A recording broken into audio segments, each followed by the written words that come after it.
शौक से खाते हैं। तो उम्मीद है आज की रेसिपी आपको पसंद आएगी। एंड सारी जो हमारी रेसिपीज़ हैं आप ट्राई करते हैं तो प्लीज़ हमें फीडबैक दिया करें, ताकि हमें पता चले कि आप हमारी यमी यमी रेसिपीज़ ट्राई करते हैं। एंड देखिए कितना प्यारा कलर हमारा आ चुका है आलूओं का।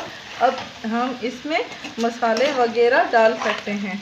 ये देखिए क्रिस्पी आलू हमारे रेडी हैं। अब इसमें मैं डालूँगी हल्दी, थोड़ी सी हल्दी चुटकी डाल रही हूँ मैं, ताकि हमारे जो आलूओं का कलर है वो बहुत ही अच्छा हो जाए। ये देखिए कितना प्यारा कलर हो गया।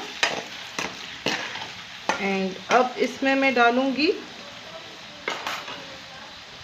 सूखा धनिया।